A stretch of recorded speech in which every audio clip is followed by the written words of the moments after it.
شکم بھی بھر گیا ہے، اب حاجت نہ رہی۔ آقائے کریم علیہ الصلوۃ والتسلیم نے ایک پیالہ دودھ جو رسول پاک کی بارگاہ میں پیش کیا گیا تھا، ایک پیالہ دودھ کتنے لوگ پی رہے ہیں؟ 70 صحابہ پی رہے ہیں، اور سارے صحابہ شکم سیر ہو رہے ہیں۔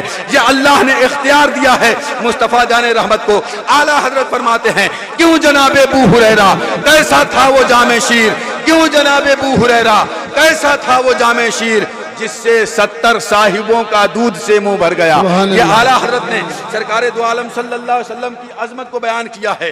میرے عزیزوں اور دوستو، یہ اختیارات جو رسول پاک کو عطا کیے گئے ہیں، یہ من جانب اللہ عطا کیے گئے ہیں۔ الحمدللہ ہم اہل سنت والجماعت کا یہی عقیدہ ہے کہ پیارے آقا کو اللہ نے مالک و مختار بنا کر کے بھیجا ہے۔ کائنات میں ہر چیز اللہ تعالیٰ نے ان کے اختیار میں عطا کیا ہے، جس کو جو چاہے وہ عطا فرما سکتے ہیں، اور یہ اختیار حضور کے لیے ماننا یہ اللہ تبارک تعالیٰ کی عطا سے حاصل ہے۔ آج کچھ لوگ کہتے ہیں کہ حضور کی بارگاہ میں کیوں جاتے ہو، حضور کی بارگاہ میں جا کر کے کیوں مانگتے ہو؟ میں کہتا ہوں، اگر اللہ نے اپنے محبوب کو اپنی وجاہت کے لیے، انہیں حضور کی وجاہت کے لیے اگر اللہ تعالیٰ نے انہیں یہ اختیارات عطا فرمائے ہیں، تو حضور سے مانگنا گویا مصطفیٰ کریم علیہ الصلوۃ والتسلیم سے ہی مانگنا ہے، اللہ تبارک تعالیٰ ہی سے مانگنا ہے۔ بلکہ حضور کے غلاموں کی یہ شان یہ ہے کہ اللہ نے انہیں وہ اختیارات عطا فرمائے ہیں حضور کے توسل سے، کہ ان کے غلام بھی نبی کریم صلی اللہ علیہ وسلم کی عطا کردہ اس اختیارات کی بدولت غلامان مصطفیٰ کی حاجت کو پورا فرماتے ہوئے نظر آتے ہیں۔ جب ان کے گدا بھر دیتے ہیں شاہان زمانہ کی جھولی، محتاج کا جب یہ عالم ہے، مختار کا عالم کیا ہوگا؟ اللہ تبارک و تعالیٰ نے حضور کو وہ سارے اختیارات عطا فرمائے۔ میں بس ایک حدیث آپ کے سامنے پیش کروں، اس کے بعد بات ختم کر دوں گا۔ حضرت قتادہ صحابی رسول ہے، اور حضور صلی اللہ تعالیٰ علیہ وسلم کے ساتھ جنگ بدر میں شریک رہے۔ جب جنگ بدر کا واقعہ رونما ہوا، صحابہ کرام حضور کے شانہ بشانہ لڑتے رہے۔ کفر اور اسلام کی یہ پہلی جنگ ہے جو اسلام اور کافروں میں ہوئی تھی، جس کو جنگ بدر کہا جاتا ہے۔ 313 کی تعداد مجاہدین کی تھی، ایک طرف ہزاروں کا لشکر جرار تھا کفار کا، مگر اللہ تعالیٰ نے مسلمانوں کو نصرت و حمایت عطا فرمائی، فتح و نصرت عطا فرمائی۔ بات دراصل یہ ہے کہ تعداد پر بھروسہ نہیں کرنا چاہیے، اپنے عزم اور حوصلے پر بھروسہ کرنا چاہیے۔ ڈاکٹر اقبال نے کہا تھا، یقین محکم عمل پہ ہم محبت فاتح عالم، یقین محکم عمل پہ ہم محبت فاتح عالم، جہاد زندگانی میں یہ ہے مردوں کی شمشیریں۔ اللہ تبارک و تعالیٰ جسے عزم و حوصلہ دیتا ہے تو افراد کی کثرت و قلت کا اعتبار نہیں ہوتا ہے، طاقت اور قوت اور ہمت و حوصلہ جسے اللہ دیتا ہے وہی میدان عمل میں اترتا ہے۔ مختصر سی تنظیم آپ کے اس گنگا پور کی سرزمین پر ہے، مگر الحمدللہ جتنے کام انجام دے رہے ہیں وہ کام کوئی لائق تحسین ہے۔ بڑے بڑے مولانا لوگوں کو ہم نے دیکھا ہے، مدرسہ کھولتے ہیں 4 دن میں بند کر دیتے ہیں، لیکن الحمدللہ بچیوں کی تعلیم و تربیت کے لیے آپ لوگوں نے جو چلایا، الحمدللہ وہ باقاعدہ چل بھی رہا ہے۔ اور یہ کیوں نہ ہو، جب آدمی اخلاص کے ساتھ اللہ رب العزت کی دین کی خدمت کی نیت لے کر کے آگے بڑھتا ہے تو اللہ تعالیٰ اسے کامیابی سے ہمکنار کرتا جاتا ہے۔ کبھی یہ مت سمجھیے گا کہ ہم لوگ کم ہیں تو کچھ نہیں ہوگا، لوگ ساتھ چھوڑ کر کے بھاگ گئے۔ اور یاد رکھے، اتفاق اور اتحاد یہ مومن کے لیے لازم و ضروری ہے۔ کوئی بھی عمل کرے، اگر چند افراد ہیں تو ان کے اندر ہی اتفاق ہونا چاہیے۔ جب تک اتفاق نہیں ہوگا آپ ترقی کی منزلیں طے نہیں کر سکتے ہوں۔ آپ کی تنظیم جو نوجوان ہیں ہمارے، انہیں ہمیشہ یہ بات ذہن میں رکھنا چاہیے، صحابہ کے زمانے میں مختصر افراد تھے، مگر اس کے باوجود بڑے بڑے لشکروں کو انہوں نے زیر کرتے ہوئے جو ہے کہ دنیا کو تاریخ رقم کی ہے۔ کل 313 تھے، لرزتا تھا زمانہ، آج ہیں ہم کروڑوں مگر کرتے ہیں غلامی۔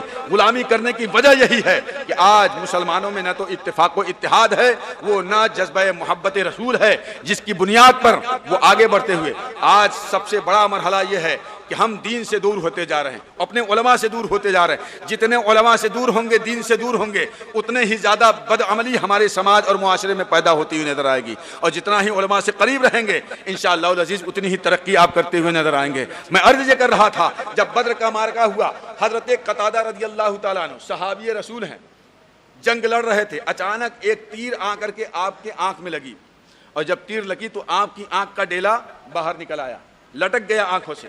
بڑے پریشان ہوئے، دیگر صحابہ نے دیکھا، کہا کہ قتادہ اس آنکھ کو کھینچ کر کے باہر نکال دیتے ہیں تاکہ تمہیں کچھ راحت ملے، اور جب تک زخم سے لٹکا ہوتا ہے تب تک تکلیف زیادہ ہوتی ہے. انہوں نے کہا نہیں, مجھے رسول پاک کی بارگاہ میں لے چلو.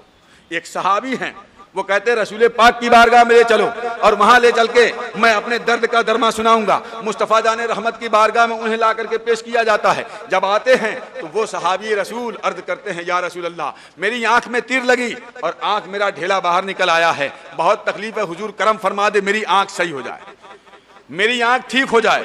صحابی کا عقیدہ یہ ہے, وہ صحابہ جن کا اعتقاد یہ ہے کہ حضور صلی اللہ علیہ وسلم کو اللہ تبارک و تعالیٰ نے شافی بھی بنایا, وہ شفا بھی عطا فرما سکتے ہیں. حضور صلی اللہ علیہ وسلم نے یہ نہیں فرمایا کہ قتادہ تم کیا کر رہے ہو, شرک کر رہے ہو, غیر اللہ سے مانگ رہے ہو, اگر جو مانگنا ہے تو اللہ کی بارگاہ میں مانگو, اللہ کی بارگاہ میں ہاتھ پھیلاؤ. حضور نے ایسا کچھ نہیں فرمایا. حضور صلی اللہ علیہ وسلم نے ارشاد فرمایا اے قتادہ ایک بات بتاؤ, تمہیں آنکھ چاہیے یا جنت چاہیے؟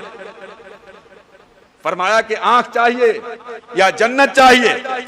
اگر جنت لینی ہے تو صبر کرو, اور آنکھ چاہیے تو بھی بتاؤ. یہ نہیں فرمایا کہ میں نہیں دوں گا یا میرے اختیار میں نہیں ہے شفا دینا, یہ تو اللہ تعالیٰ شافی ہے, وہی عطا کرے گا. حضور نے ایسا کچھ نہیں فرمایا. پتہ یہ چلا صحابہ کا بھی یہی عقیدہ ہے کہ حضور عطا کر سکتے ہیں, اور حضور کا بھی یہ اعتقاد ہے کہ اللہ نے مجھے با اختیار بنا کر کے بھیجا. حضرت نبی کریم صلی اللہ علیہ وسلم نے فرمایا بتاؤ قتادہ تمہیں آنکھ چاہیے یا جنت چاہیے؟ وہ صحابی رسول تھے, وہابی نہیں تھے جو آج کل کہتے ہیں کہ حضور تو ہماری طرح بشر ہے, حضور کو دیوار کی پیچھے کی بھی خبر نہیں, حضور تو کچھ بھی نہیں کر سکتے ہیں, محمد صلی اللہ علیہ وسلم سے زیادہ کام تو ہماری لاٹھی آنے والی ہے معاذ اللہ. یہ خیالات آج کے ان بد مذہبوں کا ہے. یہ کیسی قوم ہے جو اپنے رہبر اور رہنما کے اندر نقص نکالتی ہے. دنیا کی ہر قوم اپنے رہبر کی تعریف و توصیف کرتی ہے, خامیاں ہوتی ہے تب بھی اس کے اندر خوبیاں بیان کرتی ہے, لیکن یہ پہلی قوم ہے جو اپنے نبی اور اپنے رسول اور اپنے رہبر اور رہنما کے اندر خامیاں نکالتی ہوئی نظر آئے گی. مگر صحابی کا عقیدہ ہے, دیکھو حضور نے فرمایا کہ بتاؤ تمہیں آنکھ چاہیے یا جنت چاہیے؟ حضرت قتادہ عرض کرتے ہیں یا رسول اللہ آنکھ تو میری مرضی سے عطا فرما دیجئے اور جنت اپنی مرضی سے عطا فرما دیجئے. آنکھ میری مرضی سے عطا فرما دیجیے چونکہ میں آنکھ ہی کا مطالبہ کرنے کے لیے آیا ہوں, اور جنت اپنی مرضی سے عطا فرما دیجیے. اللہ کے نبی نے انکار نہیں فرمایا, مسکرائے اور آنکھوں کا ڈھیلا اٹھا کر کے آپ کے آنکھ کے گڈھے میں رکھا, اپنا لعاب دہن لگایا اور اپنا دستے شفقت پھیرا. حضرت قتادہ فرماتے ہیں میری آنکھ ایسی تھی ہوئی کہ میں فرق ہی نہیں کر پاتا تھا کہ میری داہنی آنکھ پھوٹی تھی یا بائیں آنکھ پھوٹی تھی, کوئی فرق ہی نہیں ہو پاتا تھا. عطا کا یہ عالم ہے. مصطفیٰ جان رحمت کو اللہ تعالیٰ نے وہ اختیار عطا فرمایا ہے. دنیا تو دنیا ہے, صحابہ کرام جنت تک مصطفیٰ جان رحمت کی بارگاہ میں مانگتے ہوئے نظر آ رہے ہیں. حضرت نبی کریم نے ایک مرتبہ ارشاد فرمایا قیامت کے دن اللہ تبارک و تعالیٰ 70,000 افراد کو بغیر حساب و کتاب میری وجاہت کے لیے جنت میں داخل فرمائے گا. 70,000 افراد کو. ایک صحابی تھے حضرت رقاشہ ابن محسن اسدی رضی اللہ تعالیٰ عنہ, فوراً کھڑے ہو گئے, کہا یا رسول اللہ ادعو اللہ ان یجعلنی منہم, اے رسول اللہ آپ دعا فرما دے اللہ تعالیٰ مجھے بھی ان 70,000 میں داخل فرما دے. حضور نے انکار نہیں فرمایا اور یہ نہیں کہا کہ دعا تو خود بھی مانگ سکتا ہے, خود اللہ کی بارگاہ میں مانگ لے. حضور نے ایسا کچھ نہیں فرمایا. یہ نہیں فرمایا کہ تو شرک کر رہا ہے, اللہ کو چھوڑ کر کے مجھ سے مانگ رہا ہے, بلکہ رسول پاک نے ارشاد فرمایا یا رقاشہ انت منہم, اے رقاشہ تم بھی ان 70,000 میں سے ہو. آقا کریم نے جنت ہی میں انہیں دنیا ہی میں جنت کی بشارت عطا فرما دی. الحمدللہ ہم اہل سنت والجماعت یہ عقیدہ رکھتے ہیں کہ اللہ تبارک و تعالیٰ نے اپنے محبوب کو ساری کائنات کا مالک و مختار بنا کر کے جلوہ گر فرمایا ہے, اور دنیا میں اللہ تبارک و تعالیٰ نے حضور کو ہماری رہبری اور رہنمائی کے لیے بھیجا ہے, ورنہ تو کائنات میں اللہ تعالیٰ نے ہر چیز کو پیدا کیا ہے تو رسول پاک کے وسیلے اور صدقے سے پیدا کیا ہے. اگر حضور دنیا میں نہ ہوتے تو کائنات میں کوئی چیز پیدا نہ ہوتی, اور کائنات میں اگر کوئی سب سے افضل و اعلیٰ ہے تو وہ مصطفیٰ جان رحمت صلی اللہ تعالیٰ علیہ وسلم کی ذات ہے. اعلیٰ حضرت فرماتے ہیں سب سے اولا و اعلیٰ ہمارا نبی, سب سے بالا و والا ہمارا نبی, اپنے مولا کا پیارا ہمارا نبی, دونوں عالم کا دولہا ہمارا نبی, خلق سے اولیاء, اولیاء سے رسول اور رسولوں سے اعلیٰ ہمارا نبی, جس کی 2 بوند ہے کوثر و سلسبیل ہے وہ رحمت کا دریا ہمارا نبی. غمزدوں کو رضا مزدہ دیجئے کہ ہے بے کسوں کا سہارا ہمارا نبی۔ اللہ تبارک تعالی ہمیں اور آپ کو اہل سنت والجماعت کے مسلک پر قائم رکھے، وہی عقیدہ جو ہمارے صحابہ کا ہے، جو تابعین کا ہے، جو تبع تابعین کا ہے، جو ائمہ مجتہدین کا ہے، جو غوث و خواجہ و رضا کا ہے، وہی عقیدہ ہمیں اللہ تبارک تعالیٰ اسی عقیدے پر قائم رکھے اور اسی عقیدے پر ہمارا اور آپ کا خاتمہ فرمائے۔ یاد رکھو میرے عزیزوں اور دوستو، مسلک حق اہل سنت والجماعت جسے پہچان کے لیے مسلک اعلی حضرت کہا جاتا ہے، یہی وہ مسلک ہے جو ناجی ہے، یہی وہ فرقہ ہے جو جنت میں جانے والا ہے۔ باقی سارے فرقے یہ گمراہی کے دلدل میں پھنسے ہوئے ہیں، اور جو صحابہ کا طریقہ ہے، بزرگوں کا طریقہ ہے، اس طریقے پر جو قائم رہے گا، یقین مانو اس کی دنیا بھی کامیاب ہوتی ہوئی نظر آئے گی اور آخرت بھی کامیاب ہوتی ہوئی نظر آئے گی۔ اللہ تبارک تعالی ہمیں اور آپ کو سب کو مسلک حق اہل سنت والجماعت پر قائم رکھے، اسی پر ہم سب کا حسن خاتمہ فرمائے۔ لحد میں عشق رخ شہ کا داغ لے کے چلے، اندھیری رات سنی تھی چراغ لے کے چلے، تیرے غلاموں کا نقش قدم ہے راہ خدا، وہ کیا بہک سکے جو یہ سراغ لے کے چلے۔ استغفر اللہ ربی من کل ذنب و اتوب الیہ۔ سارے لوگ مل کر کے پڑھ لے لا الہ الا اللہ محمد رسول اللہ صلی اللہ علیہ وسلم۔